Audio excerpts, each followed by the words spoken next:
บายดีพี่น้องมาพี่น้องกินตำตีนไก่ใส่เส้นข้าวเปียกพี่น้องเอ้ยผักแก้มของเราก็มีหน่อไม้ต้มหน่อไม้ไล่พี่น้องเอ้ยนี่ผักของเราก็มีต้มตีนจ๊อบหมูพี่น้องเอ้ยนี่ใส่มือเลยนะพี่น้องเอ้ยตำเส้นข้าวเปียกอืมตำใส่ตีนไก่พี่น้องเอ้ย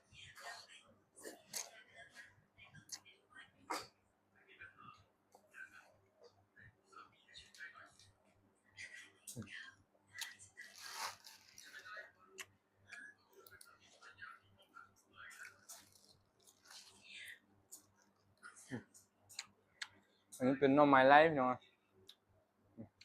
เอาของเขาอืม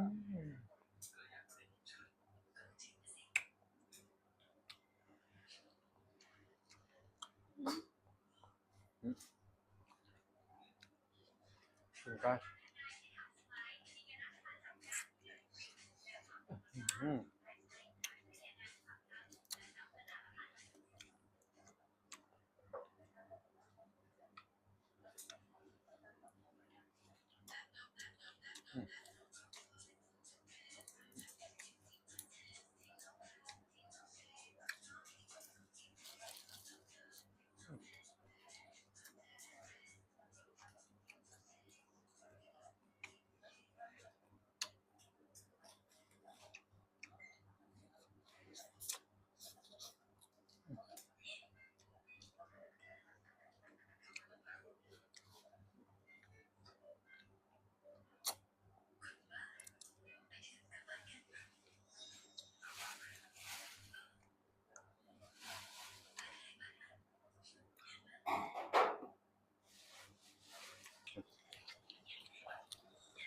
กระเพาะกระป๋อมใส่มืออืม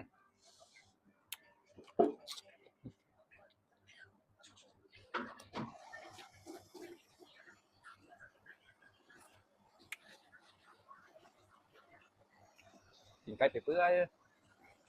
อืม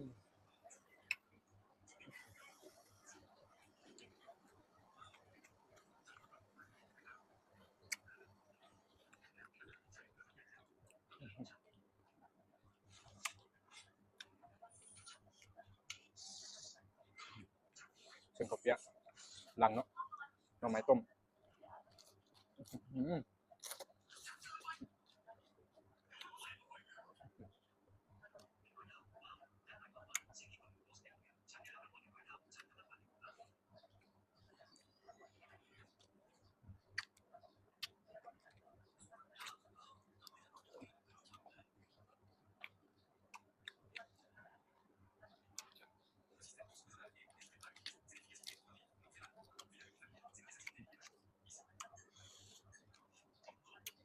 มือยุบรถหน่อยยุ่งมัน